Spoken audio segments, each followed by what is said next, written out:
सदाशिवसमारम्भां शङ्कराचार्यमध्यमाम् अस्मदाचार्यपर्यन्तां वन्दे गुरुपरम्परां। श्रुतिस्मृतिपुराणानाम् आलयं करुणालयं नमामि भगवत्पादं शङ्करं लोकशङ्करं। शङ्करं शङ्कराचार्यं केशवं बादरायणं सूत्रभाष्यकृतौ वन्दे भगवन्तौ पुनः पुनः। समस्तजनकल्याणे निरतं करुणामयं नमामि चिन्मयं देवं सद्गुरुं ब्रह्मविद्वरम् सद्गुरुं ब्रह्मविद्वरम्। ॐ सहना भवतु सहनौ भुनक्तु सह वीर्यं करवावहै तेजस्विनावधीतमस्तु मा विद्विषावहै। ॐ शान्ति शान्ति शान्तिः।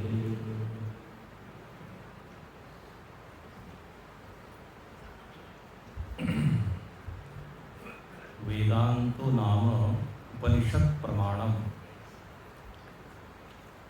यह बड़ा सिद्ध वाक्य है। इसका अर्थ है कि वेदांत जो है वह उपनिषद है और जो उपनिषद है वो प्रमाण है।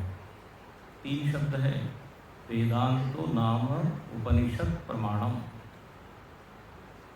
तो वेदांत मतलब क्या? तो बोले उपनिषद में जो ज्ञान दिया है वो वेदांत, और यह ज्ञान प्रमाण है। प्रमाण शब्द से भी हमारा परिचय होना चाहिए। प्रमाण शब्द सामान्य व्यवहार में अलग अर्थों में प्रयोग किया जाता है। क्या प्रमाण है, ऐसा लोग बोलते हैं, क्या प्रूफ है। इस अर्थ में प्रमाण शब्द का अर्थ प्राय हम लेते हैं। क्या प्रमाण है कि वो व्यक्ति वहाँ गया था। लेकिन शास्त्रों में प्रमाण शब्द का एक विशिष्ट अर्थ है। ये एक पारिभाषिक शब्द है। प्रमाण मतलब प्रमाकरणम, प्रमायाः करणम, प्रमा का जो साधन है उसको कहते हैं प्रमाण। सामान्य अर्थ में, सामान्य शब्दों में कहते हैं ज्ञान का जो साधन है उसको कहते हैं प्रमाण। ज्ञान का साधन, प्रमा मतलब ज्ञान, करण मतलब साधन, और प्रमा मतलब ऐसा ज्ञान जो बिल्कुल सही हो, उसको कहते हैं असंदिग्धम, जिसमें कोई संदेह न हो। जिस ज्ञान में देखिए संदेह होता है ना, वो ज्ञान भ्रम कहलाता है, उसको ज्ञान नहीं कहते।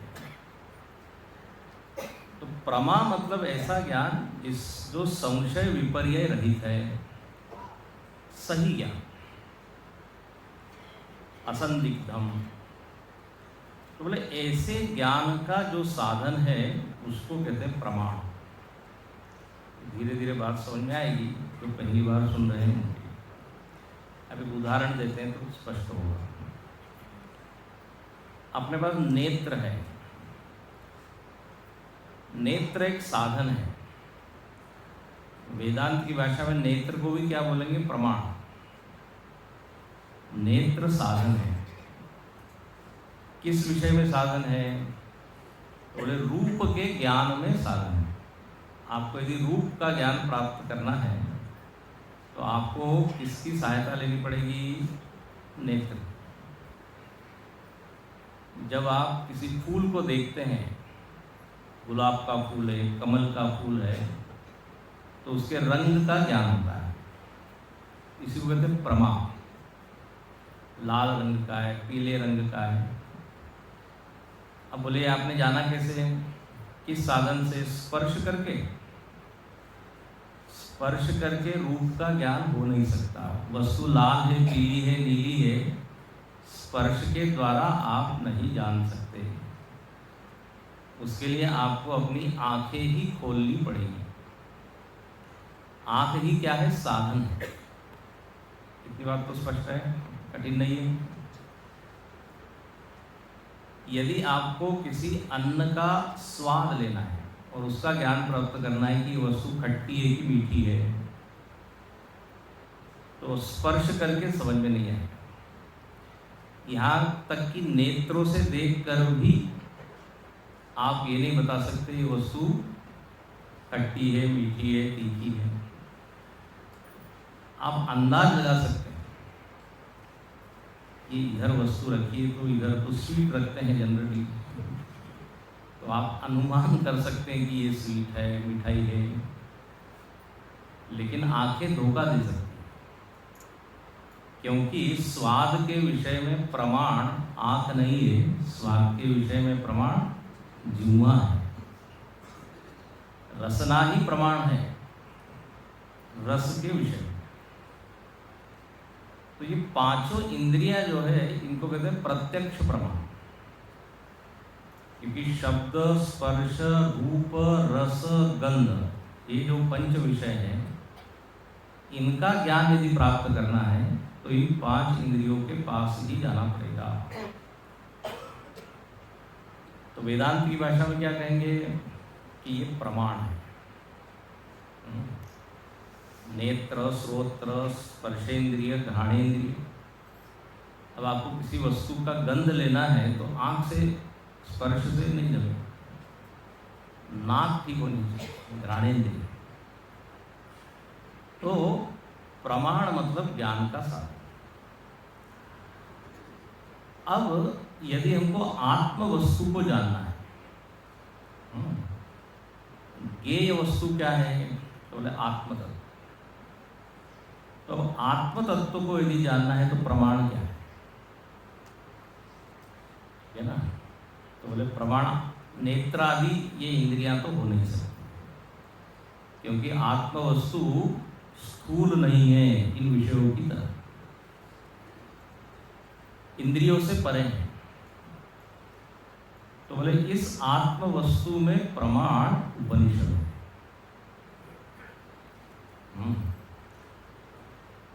और ये उपनिषद किस रूप में अपने सम्मुख है, तो बोले शब्द रूप में। इसलिए फिर एक शब्द आता है कि उपनिषद शब्द प्रमाण है। तो याद रखिए, उपनिषद क्या है? शब्द प्रमाण। उपनिषदों के मंत्रों का श्रवण जब हम करेंगे तो हमको मैं कौन हूँ, आत्मा का क्या स्वरूप है, इसका हमको ज्ञान होगा। इसलिए ये वाक्य बोला गया, वेदांतो नाम उपनिषद प्रमाणम। हो गया स्पष्ट? तो प्रमाण है मतलब ज्ञान का साधन है, और ज्ञान की वस्तु क्या है? आत्मतत्व, ब्रह्म तत्व। अब देखिए एक बात यहाँ पे स्पष्ट कर लेनी चाहिए कि उपनिषद ऋषियों का कोई मत नहीं है, ये ओपिनियन नहीं है। हाँ, कि किसी ऋषि के मन में आया कि ऐसा कुछ लिख देना चाहिए तो लिख दिया उन्होंने। मत नहीं है, ओपिनियन नहीं है, बल्कि सत्य है। जैसे न्यूटन ने जब ये कहा कि इस पृथ्वी में एक बल है, गुरुत्वाकर्षण बल, जरा बताइए ये उसका व्यक्तिगत मत है या सत्य है? सत्य है। मत एक ऐसी चीज होती है जो बदलते रहता है ना, ओपिनियन। सत्य बदलता नहीं है। मत में हम अपना ही मत अपना बदल देते हैं। तो ये उपनिषद कोई जैसे उपन्यास होता है या कोई कविता होती है, उसकी बुद्धि की उपज होती है।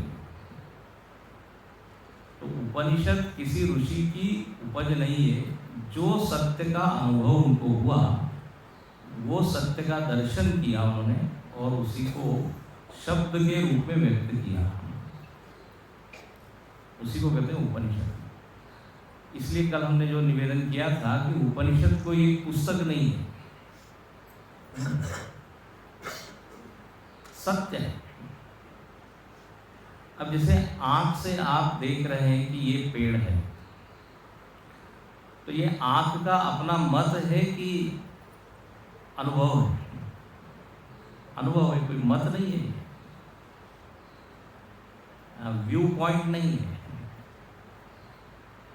तो ऐसे ही उपनिषद यदि कहता है कि आत्मवस्तु सच्चिदानंद है, उदाहरण के, तो ये क्या है? ये सत्य है। और सारे उपनिषद एक मत से, एक स्वर से इस बात को कहते हैं, जो सत्य होता है उसमें भेद नहीं होता। दो चार सत्य होते हैं क्या? दो सत्य हो जाएंगे तो दोनों असत्य हो जाएंगे, दो सत्य होते नहीं। मुझको एक किस्सा याद आ रहा है, मुल्ला नसरुद्दीन के बहुत सारे ना किस्से हैं अलग अलग। तो बोले एक बार उसको जो है जज बना दिया, जज। बोले तुमको न्याय करना है। तो अब एक पक्ष का वकील आया, उसने अपनी बात रखी। तो इसने कहा कि हाँ बिल्कुल सही कह रहे हो, आप जो कह रहे हो एकदम सत्य है। पास में एक असिस्टेंट बैठा हुआ था, उन्होंने कहा महाराज अभी आपने दूसरा तो सुना नहीं है, दूसरे पक्ष को आपने बोल दिया ये जो कह रहे हैं सत्य है। अच्छा अच्छा, बोले ठीक है। प्रतिपक्ष जो दूसरा वकील था उसने अपनी बात, जब वो मुल्ला नसरुद्दीन ने सुनी, बोले हाँ ये सत्य बोल रहे। तो अब उसको भी उन्होंने क्या बोला? सत्य। इसको भी क्या बोला? सत्य। तो जो असिस्टेंट था उसने कहा दो सत्य कैसे हो सकते हैं? तो मुल्ला ने कहा ये भी सत्य है। दो सत्य कैसे हो सकते? एक सही होगा, एक गलत होगा। तो जब हम अपनी बुद्धि से कुछ बोलते हैं ना, तो उसमें ये सब मतभेद हो जाते हैं, उसमें मतभेद। लेकिन सत्य को लेके कोई डिस्प्यूट नहीं होता। इसलिए सारे उपनिषद एक ही बात कहते हैं। कहने का तरीका अलग हो सकता है, उदाहरण अलग हो सकते हैं, शैली अलग हो सकती है। तो आत्मा के बारे में या ब्रह्म के बारे में या परमार्थ परम सत्य के बारे में उपनिषद ही क्या है? प्रमाण है ये। अब यहाँ पर प्रारंभ में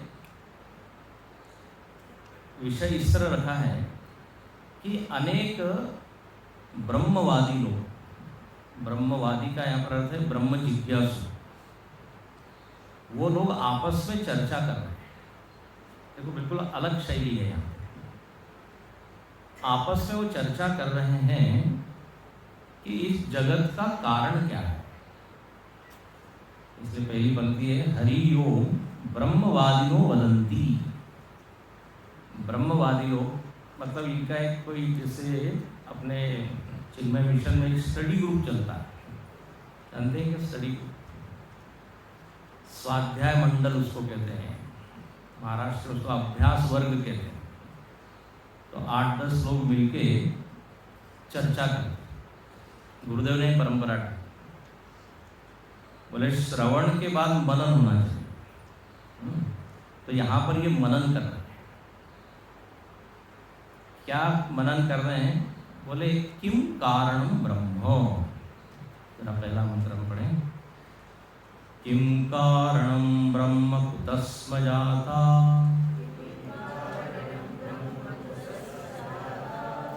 पेज क्रमांक 66।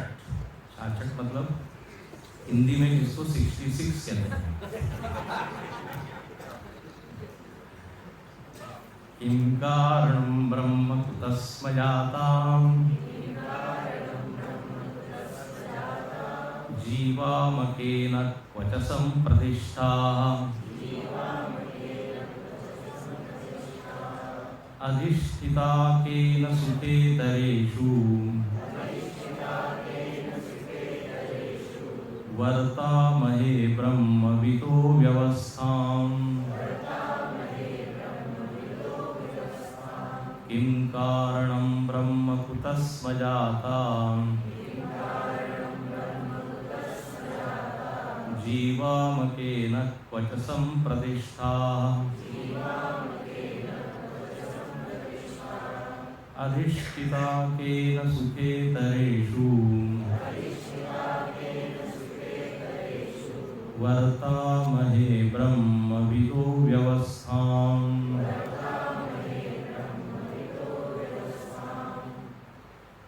एक तो सबके हाथ में पुस्तक होनी चाहिए, ठीक है? तो मंत्रों से जरा प्रेम होगा, मंत्रों से लगाव होगा, उससे जुड़ा होगा। पुस्तक जरूर आप कीजिए और यहाँ उपलब्ध तो है ही। पहला मंत्र यहाँ पर कह रहा है कि कई ब्रह्म ऋषि लोग, चिंतक लोग, जिज्ञासु लोग विचार कर रहे हैं कि कारणम किमस्ति, जगत का कारण क्या है। अलग अलग लोग अलग अलग मत दे रहे हैं, होता है ना, ऐसे एक ग्रुप होता है तो उसमें यही बात होती है, एक कुछ कहता है दूसरा कुछ कहता है। अब देखिए यहाँ पे एक बात समझने की है कि जगत के कारण की चर्चा वही व्यक्ति कर सकता है जो जगत से विरक्त हो, ठीक है ना। जिसका मन प्रपंच में, संसार में, घर गृहस्थी में फंसा हुआ हो, धंसा हुआ हो, अटका हुआ हो, जो भी शब्द आपको अच्छा लगे, वो व्यक्ति जगत कहाँ से आया, सृष्टि कहाँ से आई, इसके ऊपर चिंतन नहीं कर सकता, क्योंकि उसकी बुद्धि अवेलेबल ही नहीं है। जिसका मन खाली है भोगों से, जिसके मन में इच्छाएं, इच्छाओं का तूफान नहीं है, ऐसा खाली मन सूक्ष्म विषयों का चिंतन करता है। हम लोगों को तो चिंता होती है, चिंतन नहीं होता, चिंतन नहीं होता। चिंता और चिंतन एक साथ नहीं होता। सांसारिक समस्याओं से घिरे हुए हैं लोग, बोलेंगे अरे दुनिया की कहाँ से बाद में चिंता करेंगे, चिंतन करेंगे, पहले अभी कल भोजन किसे मिलेगा पहले इस पर सोचो। हाँ, देखो जो वैज्ञानिक लोग हैं ना, वो भी याद रखना विरक्त होते, भोगी नहीं होते। आप न्यूटन को पढ़िए, आइंस्टीन का चरित्र पढ़िए, ये कोई भोगी लोग नहीं थे, दुनिया के विषयों में फंसे हुए नहीं थे, इसलिए सूक्ष्म विषयों में उनकी बुद्धि प्रवेश करती। तो जगत कारणत्व, इसकी चर्चा यहाँ है, और ये एक ऐसा बड़ा भारी विषय है। देखो दर्शन शास्त्र में ये एक आवश्यकता होती है कि आपको सृष्टि के बारे में भी आपका क्या मत है बताना चाहिए। 4 विषय होते हैं, उसको कहते हैं सृष्टि मीमांसा, तत्व मीमांसा, प्रमाण मीमांसा और साधन मीमांसा। ये 4 विषयों के ऊपर आपको बताना चाहिए। यदि आप कोई फिलॉसफी, कोई दर्शन बता रहे हैं, आपके दर्शन के अनुसार सृष्टि कहाँ से आई ये बताइए। अच्छा, प्रमाण आपने क्या माना है, जो आप अपना मत दे रहे हैं, तो उसके लिए आधार ग्रंथ क्या है। अब इस्लाम यदि कुछ कह रहा है या क्रिश्चियनिटी कुछ कह रही है, तो उनका आधार है एक ग्रंथ। न्याय है, वैशेषिक है, सांख्य है, योग, ये सब दर्शन है। तो जो भी अपना मत वो बोलते हैं प्रमाण के आधार पर। अभी अभी जैसे मैंने कहा आत्मा के बारे में वेदांत उपनिषद को प्रमाण है, तो बोलते प्रमाण मीमांसा, प्रमाण विचार भी है। तो पहले आपको बताना है प्रमाण क्या है, फिर सृष्टि कहाँ से है ये आपको व्याख्या करनी है। तीसरी बात है कि आपके दर्शन के अनुसार सत्य क्या है। अब आप अलग अलग दार्शनिकों को देखें तो अलग अलग उन्होंने कहा है। बौद्धों ने कहा शून्य ही सत्य है, क्षणिक विज्ञानवादियों ने कहा क्षण प्रध्वंसी वृत्ति ही सत्य है ना। ये न्याय दर्शन ने कहा नवद्रव्य सत्य है। तो सत्य क्या है ये आपको बताना है, उसको तत्व मीमांसा। और अब इस सत्य को समझना है, इसका साक्षात्कार करना है, तो साधन क्या मानते हैं, साधन विचार। अब जैसे जैन दर्शन इत्यादि में कहा अहिंसा, किसी ने कहा वही तपस्या, ये साधन। वेदांत ने कहा श्रवण मनन निधिध्यासन। तो ये 4 टॉपिक के ऊपर सारे दर्शन जो है वो आधारित है। सृष्टि मीमांसा, तत्व मीमांसा, प्रमाण मीमांसा और साधन मीमांसा। तो अब सृष्टि के बारे में चर्चा करनी पड़ेगी। तो यहाँ पे वो आपस में बोल रहे हैं कि किम कारणम ब्रह्म। बोले हमने सुना है कि जगत का कारण ब्रह्म है, जगत का कारण ब्रह्म है। दूसरे ने कहा भाई ब्रह्म कारण कैसे हो सकता है, क्योंकि ब्रह्म के बारे में तो ये सुना है कि ब्रह्म तो अपरिवर्तनशील है, कारण तो जब बदलता है तब कार्य की उत्पत्ति होती है, कारण बदल के कार्य बनता है। सृष्टि कार्य है, और यदि इसका कारण हम ब्रह्म मान रहे हैं तो ब्रह्म को कैसा मानना पड़ेगा फिर हमको, बदलने वाला। तो बोले फिर दूसरे जो वाक्य है उसके साथ विरोध हो जाएगा। ब्रह्म तो कैसा है, नित्य है, शाश्वत है। तो देखो आपस में इस तरह, तो ब्रह्म कारण है भी कि नहीं, ये भी इसका अर्थ होता है कि ब्रह्म कारण है क्या या नहीं है, तो कैसा कारण है। कारण भी अनेक प्रकार के हैं, उपादान कारण है कि निमित्त कारण। अभी शब्दों से आप परिचित होंगे ही। उपादान कारण मतलब मटेरियल, कोई भी कार्य बनता है तो उसका एक पदार्थ होता है। घट यदि बना है, घट कार्य है, तो उसका कारण क्या है, उपादान कारण मिट्टी। तो बोले क्या ब्रह्म मिट्टी की तरह है क्या, मृत्तिका की तरह है क्या, या कुम्हार की तरह है क्या। कुम्हार निमित्त कारण, केवल मृत्तिका से घट नहीं बनता जब तक उसको कोई आकार देने वाला न हो, उसको निमित्त कारण। तो ब्रह्म यदि कारण है तो उपादान कारण है कि निमित्त कारण, ऐसी चर्चा कर रहे हैं। दूसरा यह प्रश्न है कुतस्म जाता, ये सारे भूत, सारे लोग, सारे जीव कहाँ से उत्पन्न हुए, कुतस्म जाता, ये दूसरा प्रश्न है। पहला प्रश्न है कि क्या जगत का कारण ब्रह्म है क्या, ठीक है। दूसरा, ये सारे जीव या सारे भूत कहाँ से उत्पन्न हुए, और भूत मतलब सारे प्राणी। यहाँ पर भी 200 भूत तो बैठे हैं लगभग। भूत मतलब प्रेत नहीं, भूत मतलब जिनका जन्म हुआ है, जीव। कुतस्म जाता, ये सब कहाँ से आ गए। फिर जीवामकेन, सारे भूत प्राणी किसके कारण जी रहे, जीने का कारण क्यों उनमें जीवन दिख रहा है। तीसरा प्रश्न है। चौथा प्रश्न है क्वचसम प्रतिष्ठा, मरने के बाद इनका लय कहाँ होता है। ना, ये एक बड़ा भारी प्रश्न है ना कि जीव मरण के बाद कहाँ जाता है। पहला तो प्रश्न ये है कि मरने के बाद जीव रहता भी है कि नहीं। भस्मीभूतस्य देहस्य पुनरागमनोऽभूतः।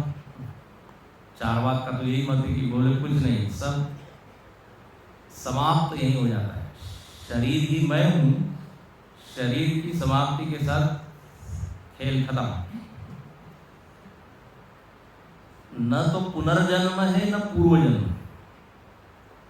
उनका ऐसा कहना। सामान्य व्यक्ति भी यही मानता है,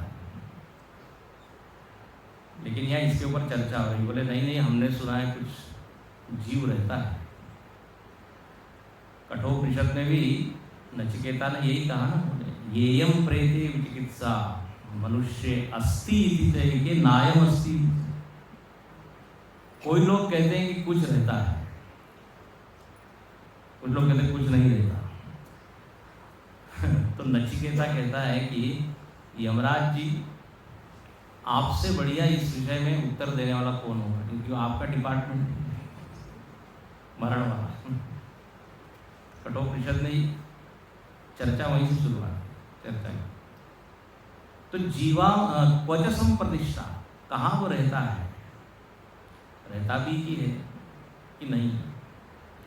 और केन सुखतरेषु वर्तामहे, बोले किसके द्वारा प्रेरित होकर हम ये सुख दुख को भोगते हैं या सुख दुख में हम प्रेरित हो जाते हैं। कोई तो भी है जो प्रेरक है, कोई तो भी है जो इन जीवों को चला रहा है। हम वर्तन कर रहे हैं, वर्तामहे, लेकिन ये वर्तन किसके कारण हो रहा है। कोई शासक है क्या, कोई नियंता है क्या, कोई नियामक है क्या, जो अपने जीवन का नियमन कर रहा है। और जो पृथ्वी आदि सृष्टि के जितने घटक है उनका नियमन कर रहा है। तो क्या कोई है क्या, ये प्रश्न है ना, सुंदर प्रश्न। क्या ब्रह्म को कारण बोल सकते हैं क्या, ये प्रश्न है। ये जीव सब आए कहाँ से, अच्छा आए हैं तो ये जाएंगे कहाँ,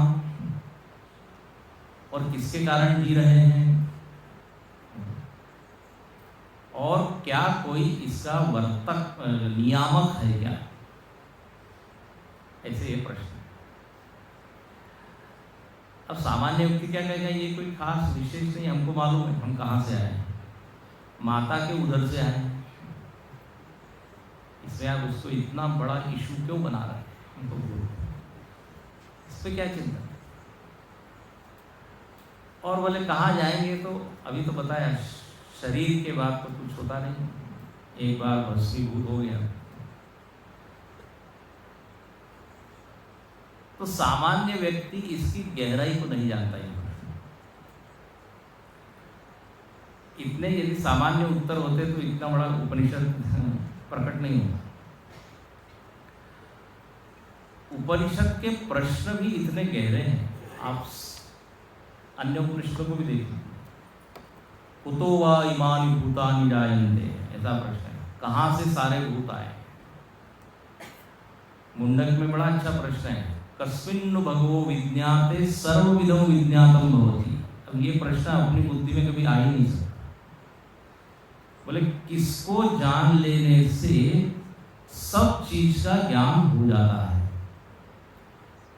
ये प्रश्न आता है। केने शितम पतति प्रेषितम मना, बोले किसके द्वारा प्रेरित होके मन विषयों की ओर भागता है।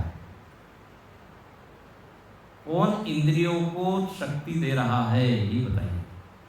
इंद्रियां स्वयं में सामर्थ्यवान है कि इसके पीछे भी कोई है। अब हम तो इंद्रियों के भोगों में ही मस्त हैं, क्या विचार करना इसके पीछे कौन, इसके आगे कौन है, उस पर ज्यादा इंटरेस्ट है ना। इसलिए हमने पहले ही कहा कि ये सूक्ष्म प्रश्नों के लिए बुद्धि कैसी चाहिए, सूक्ष्म। अच्छा, अपने ग्रंथों की एक विशेषता आप देखेंगे कि सारे ग्रंथों की शुरुआत प्रश्नों से ही। एक उपनिषद का नाम ही प्रश्नोपनिषद है, क्वेश्चनोपनिषद अंग्रेजी में, प्रश्नोपनिषद। 6 शिष्य व 6 शिष्यों ने 6 प्रश्न। भगवत गीता भी प्रवाहित होती चली गई, मतलब भगवान की वाणी प्रकट होती गई। क्यों? अर्जुन प्रश्न करते चले गए। प्रश्न ही वो उद्दीपक है, साहित्य की भाषा में उद्दीपक कहते हैं, प्रेरक है। प्रश्न एक ऐसी चीज है जो आपके बुद्धि को सक्रिय कर देती है। यदि मैं आपको एक प्रश्न दे दूं तो आपको रात भर नींद नहीं आएगी, लेकिन डरिएगा, मैं नहीं दूंगा। हो सकता है 2-3 दिन बाद बोले स्वामी जी ने पूछा है, इसका उत्तर एक्टिव हो जाएगी, सक्रिय। तो यहाँ पर उपनिषद ऐसे प्रश्न सामने रखता है जिससे विचार करने के लिए व्यक्ति मजबूर है। अच्छा, प्रश्न करना अपने धर्म में शिष्य का लक्षण बताया, और ये यदि कोई प्रश्न कर रहा है तो बहुत अच्छा गुण है। तद विद्धि प्रणिपातेन परिप्रश्नेन सेवया, गीता में तो यही बताया। शिष्य केवल गुरु के पैर दबा ही नहीं, वो तो करें, लेकिन जरा बुद्धि को भी सक्रिय रखें। तो देखिए, यहाँ पर इस प्रश्न के माध्यम से चिंतन होगा। अब इन 5 प्रश्नों के उत्तर क्या है वो आपस में खोज रहे हैं। इसके कारण जी रहे हैं, उसके कारण जी रहे हैं, अलग अलग। तो अगले मंत्र में कितने प्रकार के मत हो सकते हैं, बहुत इंटरेस्टिंग, बड़ा अच्छा। जगत को लेके कितने प्रकार से लोगों ने चिंतन किया है, ये यहाँ पे बताया। लगभग 6-7 कारण यहाँ पर उस चर्चा के फलस्वरूप सामने आए। किसी ने कहा ये कारण है, किसी ने कहा वो कारण है। क्या कारण है तो सुनिए। काल स्वभावो नियतिर्यदृच्छा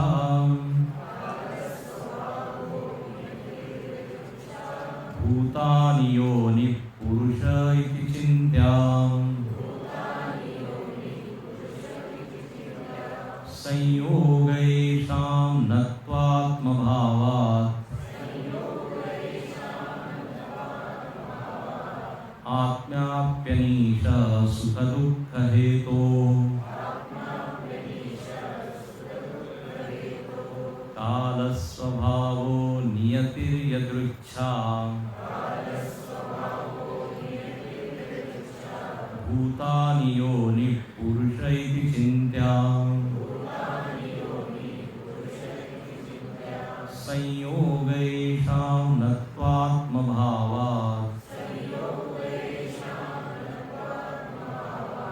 आत्माप्यनीश सुखदुःखहेतो।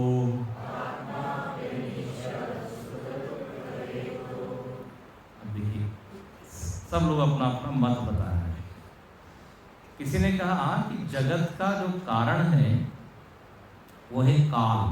पहला शब्द क्या है? काल, काल, समय, टाइम। बोले काल से सब चीज प्रकट है।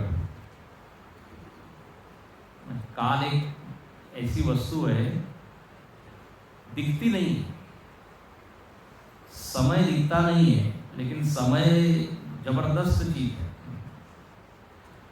लोग बोलते ना समय आएगा तो होगा, अभी हमारा समय ठीक नहीं चल रहा है, 7:30 चल रही है। वो ज्योतिषी के पास जाता है, बोले महाराज क्यों दुख है? बोले 7:30। फिर वो पूछता है कि ये 7:30 समाप्त होने के बाद दुख की समाप्ति हो जाएगी क्या? ज्योतिषी कहता है उसके बाद दुख सहन करने की आदत हो जाएगी। ये हम कह सकते हैं। तो काल अपने जीवन को प्रभावित करता है, और ट्रक के पीछे भी लिखा रहता है भाग्य से क्या ज़्यादा और समय के पहले, अपने ट्रक भी बड़े उपदेशक होते हैं। तो काल ही एक कारण, काल को आप देखते तो नहीं, घड़ी को देखते हैं। कांटे का नाम काल नहीं है, जो घूम रहे हैं उसका नाम काल नहीं है। काल का अनुभव हमको देखो कैसे होता है, यहाँ बड़ा अच्छा लिखा, भूतानाम विपरिणाम हेतु, वस्तुओं में परिवर्तन को देखकर हमको काल का अनुभव होता है, काल का ज्ञान। वस्तु जब बदल जाती है ना, तब कहते अरे इतना टाइम हो गया। आप अपना ही फोटो देखिए, बचपन का और अभी का, ठीक है ना। अरे बोले इतनी आयु बीत गई। अब आयु मतलब क्या, समय। पहले देखिए सिर पर कितने अच्छे बाल थे।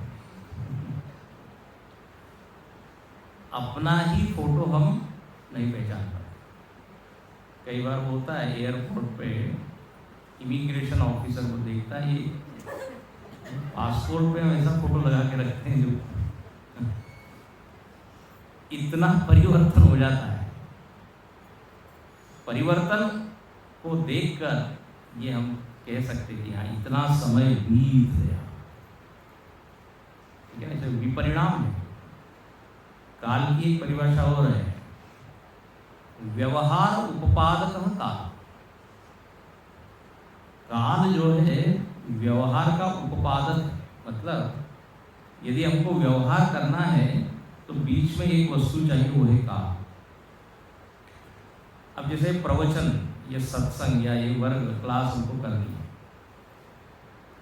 अब हम चाहते हैं आप सब हमसे मिले और आप चाहते हैं कि हम आपसे मिले। अब ये मिलाने वाली कौन सी चीज है? बोले 7:15 बजे हाँ आप यहाँ आइए। अब आप माइनस कर दीजिए, काल की कोई कॉन्सेप्ट ही नहीं, कोई धारणा नहीं है, तो कैसे आप मिलोगे, है ना। जगत की हर चीज देश और काल से परिचिन्न है, सीमित है। कोई भी घटना घटती है तो कहाँ घट रही है, काल में, और कहाँ घट रही है, किसी देश में, स्थान में। इसलिए जब कोई प्रवचन या कोई कार्यक्रम का भी आयोजन होता है तो उस पत्रक में, उस पैम्फलेट में 2 चीज जरूर होती है, क्या, स्थान और समय।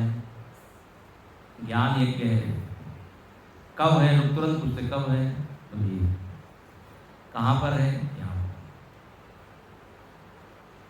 स्पेस एंड टाइम, देश और काल। याद रखना, देश और काल के बारे में केवल आइंस्टीन ने ही चिंतन नहीं किया है, अपने उपनिषदों में भरपूर खूब चिंतन। तो कुछ लोग कहते हैं काल ही क्या है, जगत का कारण। अच्छा, काल की एक और परिभाषा है। एक तो बताया जो व्यवहार में हेतु है, व्यवहार में साधन बनता है, वो है काल। दूसरा कहा कालो नाम क्रम संवित, ये बड़ी प्रसिद्ध परिभाषा है। कालो नाम क्रम संवित, जो क्रम का ज्ञान है ना, बस वही काल है। यदि क्रम न हो तो टाइम का आपको अनुभव नहीं होगा। क्रम मतलब क्या, सीक्वेंस, 1 2 3 4। यदि ये क्रम नहीं हो तो काल नाम की कोई चीज है ये ज्ञात नहीं हो सकती। घड़ी भी देखिए चलती है ना, एक आंकड़े से दूसरे आंकड़े, दूसरे आंकड़े से, यदि वो आंकड़ा, वो क्या कहते हैं, कांटा यदि नहीं चला तो बोले कितना समय हुआ।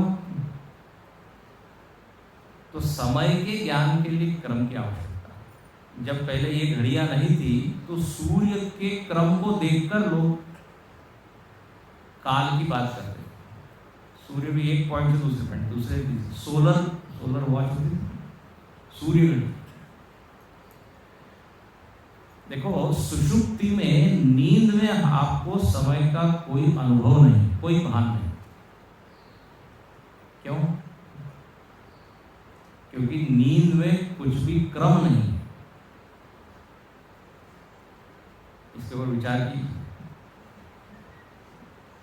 जागृत अवस्था में आते ही वृत्तियों में क्रम है, विचार शुरू हो जाते हैं। देखिए, क्रम होना चाहिए, किसी भी चीज का होगा।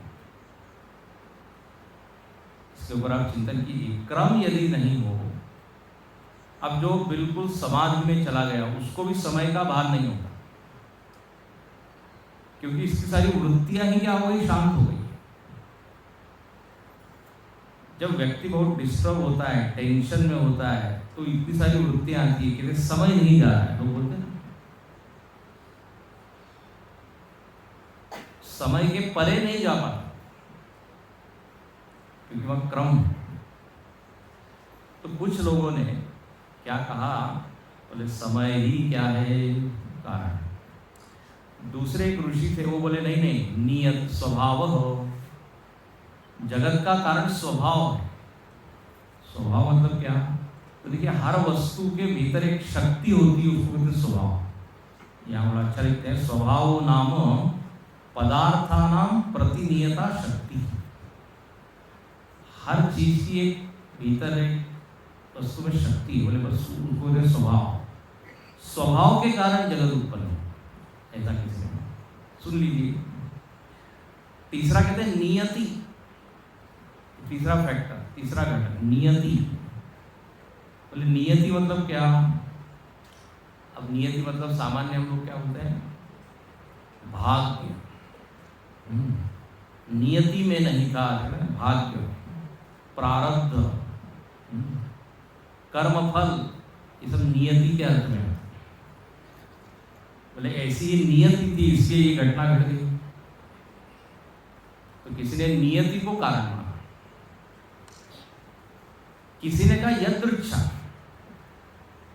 बोले ये जगत के कारण की आप चर्चा कर रहे हो, जगत कैसे आया? तो बोले यदृच्छा।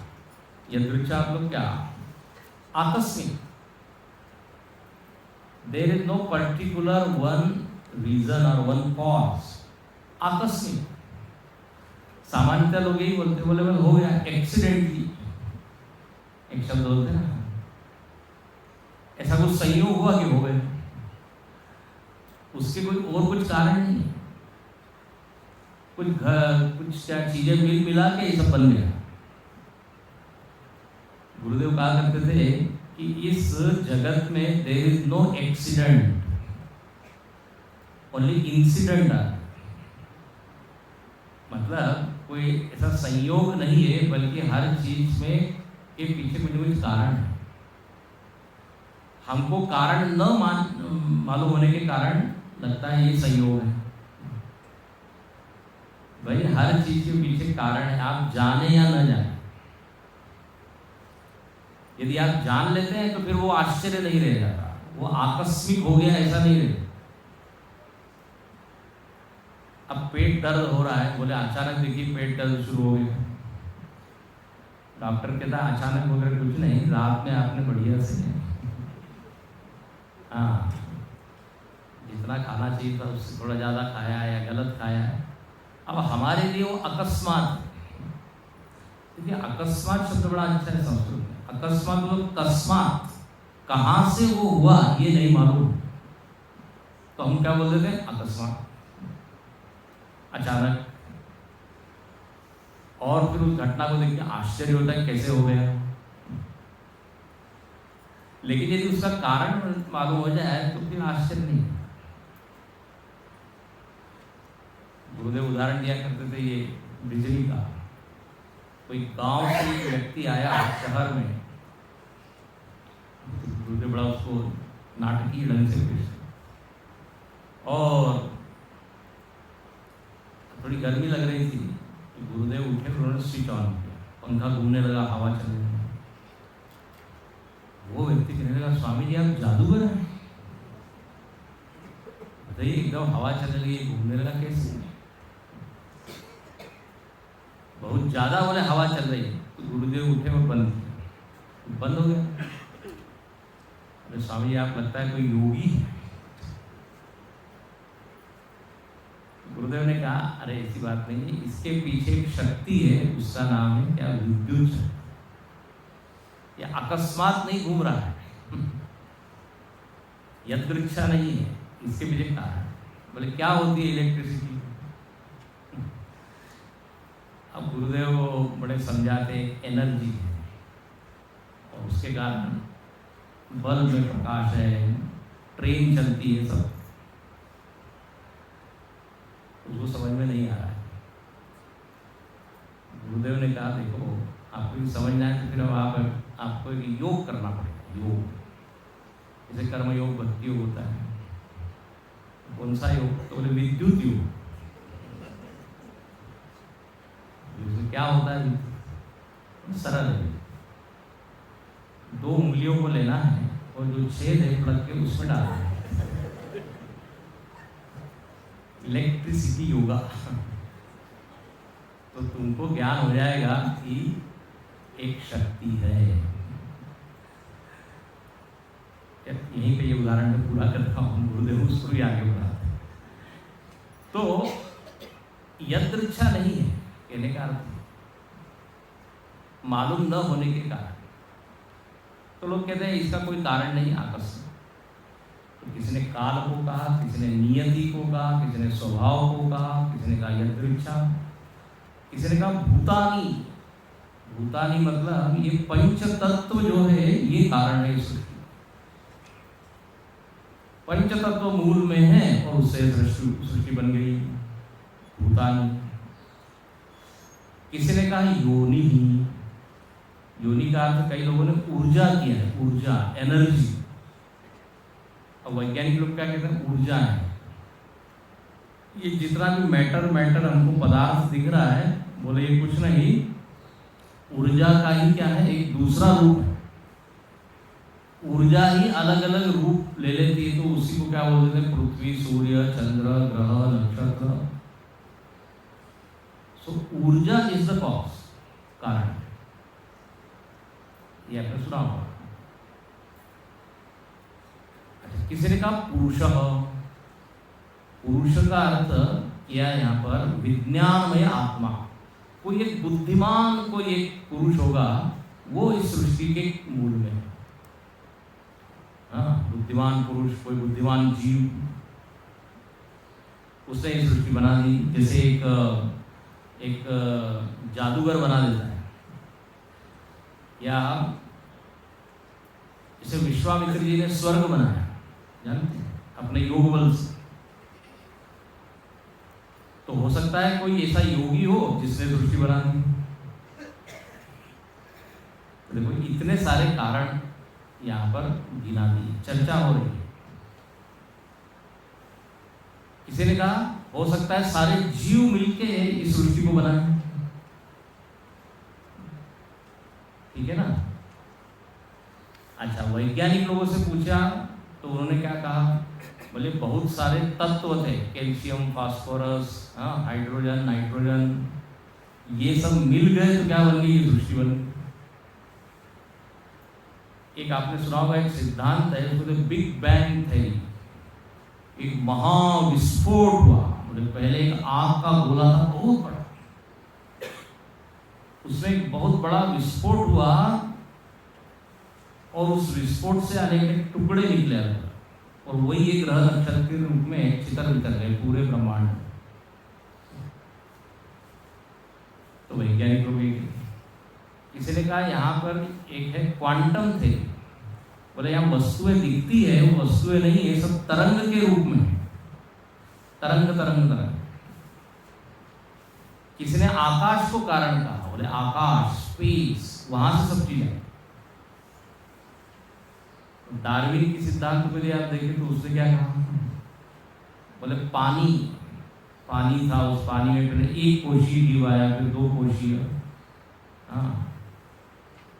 फिर क्या अमीबा कहते हैं, फिर मछली, और फिर मेंढक, और फिर कछुआ, और फिर धीरे धीरे कौन आया? चिंपांजी आया, फिर उससे कौन आया? हम लोग आए। तो उसका सिद्धांत है।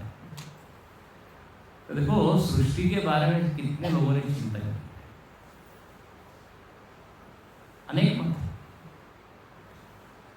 लेकिन आपको यहाँ पता है ये सारे के सारे मत अपूर्ण अधूरे हैं। यहाँ पर एक हेतु दिया है, वो दिया है आत्मभावात्। तीसरी पंक्ति का अंतिम शब्द यदि आप देखें, आत्मभावात्, ये हेतु है।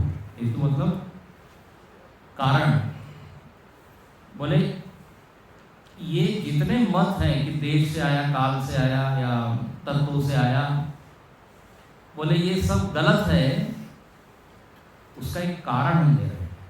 बोले आत्मभावात्। क्या अर्थ है आत्मभावात्? ध्यान से सुनिएगा। यहाँ पर ये जितने घटक बताए हैं, जितने वस्तुओं का नाम गिनाया है कारण के रूप में, वास्तव में ये सब इस जगत के भाग हैं, कार्य के भाग है। देश काल इत्यादि ये जगत है, न कि जगत का कारण है। ये जरा पकड़ के रखिए आप। पंच तत्व कारण नहीं है, पंच तत्व से जगत बना हुआ है। कारण किसको कहते हैं? जो कार्य के, बोलिए, पहले हो। ये तो सब इस जगत के वस्तु हैं। देश काल, पंचतत्व, स्वभाव, नियति, है कि नहीं? जीव। हम पूछ रहे हैं जीव कहां से आया, हम पूछ रहे हैं देश काल कहां से आया। अच्छा, मजेदार बात है, ये जितने कारण गिना है ऊपर ऊपर से लगते हैं ये कारण है, अधूरे हैं। इसलिए उन्होंने कहा कोई घटना घट गई तो क्या बोलते हैं, अरे हमारे ही कर्म का क्या है, ये फल है। ठीक है, ये ऊपरी कारण तो ठीक है, लेकिन वो कर्म हमने क्यों किए? बोले हम क्यों पैदा हुए थे, कहाँ से पैदा हुए थे, फिर आया, मूल में जाना पड़ेगा, मूल कारण। अब यदि वैज्ञानिक कह रहे हैं कि स्पेस और टाइम है, तो हम पूछते हैं स्पेस और टाइम कहाँ से है, देश और काल कहाँ से? इसलिए दक्षिणामूर्ति स्तोत्र में शंकराचार्य ने कहा, माया कल्पित देश काल कलना वैचित्र चित्रीकृतम। देश और काल कारण नहीं है, कार्य है, इफेक्ट है, परिणाम है, उसको आप कारण नहीं है। इसको कहते हैं आत्मभावा। जगत में ही इन चीजों का भाव होने के कारण, बात समझ आ रही है? जगत की चीजें, तो ये कारण नहीं हो सकता। अच्छा, किसी ने कहा संयोग एषाम, बोले ऐसा कर लीजिए, ये सारे कारणों को मिला लीजिए, सारे कारण हैं जगत, काल भी है, ये भी है, वो भी है। बोले ये तो बहुत ही खिचड़ी हो जाएगी, मतलब एक कारण को आप पिन पॉइंट नहीं कर पाओगे, बता नहीं सकते ये भी कारण है, वो भी कारण है, इनका संयोग कैसे हो सकता है? अच्छा चलो ठीक है, संयोग मान भी लिया कि सब मिल के एक कारण है, इन सबको मिलाने वाला कौन होगा? ध्यान से सुनिएगा, जब बहुत सारी चीजों का एक संघात होता है, संयोग होता है, तो कोई ना कोई एक उनसे अलग होता है जो उन सबको क्या है, मिलाता है। देखो अब जैसे ये एक हॉल है या घर है, घर अनेक चीजों का संघात है। संघात मतलब एक संगठन, उसमें ईंट भी लगी है, पत्थर भी है, और लोहा भी है, और सीमेंट भी है। लेकिन क्या ये अपने आप हो गया? क्या अपने आप हो जाए तो कितना बढ़िया। केवल बस आपको एक संकल्प करना है, घर बन जाए, हो गया। कोई तो भी है जिसने ईंट, सीमेंट, गारा, लोहा, खिड़की, दरवाजे सबको मिलाया। तो संयोग आप मान रहे हो कि सब कारण है, अरे बट कौन है? कोई ना कोई होगा बनाने वाला। इसलिए संयोग ऐशाम न, इसे सब मिल के कारण हो गए, ऐसा नहीं। और ये जो जीव है, किसी ने कहा जीव ही कारण है, अरे जीव स्वयं ही जगत की प्रॉपर्टी, जगत की वस्तु है। और जीव स्वयं प्रश्न कर रहा है कि भगवान ने क्यों बनाया मुझको, इतनी परेशानी है।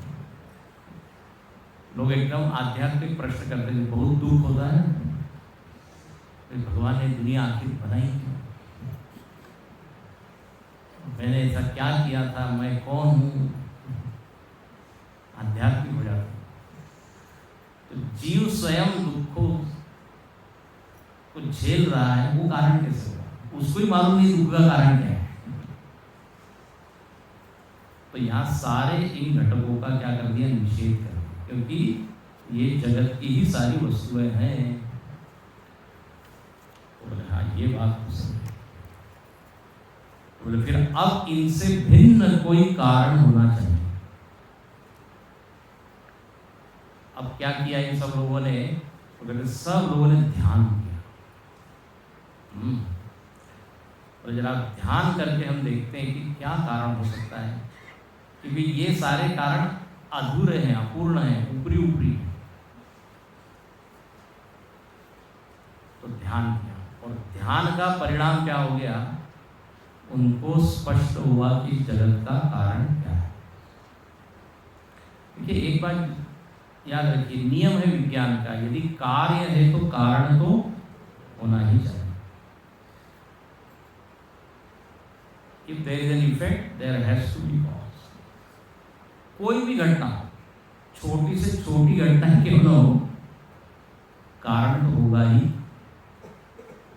अब जैसे आप यहाँ प्रवचन सुन रहे हैं, विनोद के लिए बोल रहा हूँ, प्रवचन सुनते सुनते नींद आ गई, ऐसा हो सकता है, सुबह का समय है। अब नींद आ गई तो कोई कारण है कि नहीं? 2-3 कारण हो सकते हैं, या तो थके हुए हैं, या नींद पूरी हुई नहीं है, या उन्हें विषय को समझ में नहीं आ रहा है क्या स्वामी जी बोल रहे हैं, इसलिए बैठकर थोड़ा एक झपकी ले लेते हैं, उसमें ज़्यादा आनंद है। अब देखिए, कारण मीमांसा हो रही है। नींद के अनेक कारण, कोई भी घटना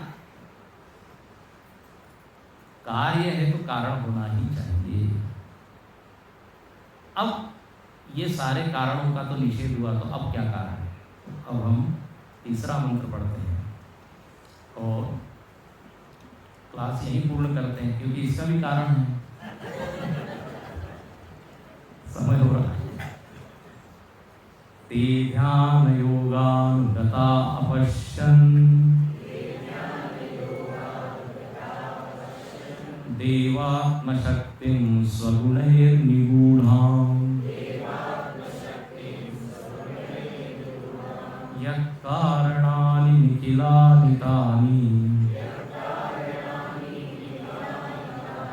कालात्मयुक्त्यान्यधितिष्ठते कः ते ध्यानयोगानुगता अपश्यन्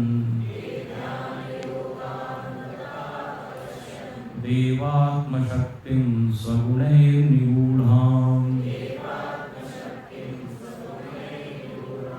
यत्कारणानि निखिलानि तानि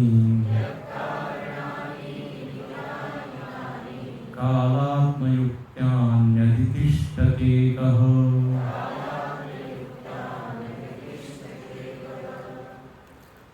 अब आप लोग आँख बंद करके 2 मिनट सीधे बैठे हैं। जो आप लोगों ने श्रवण किया उसको याद करने का प्रयत्न कीजिए। जो भी आपने सुना,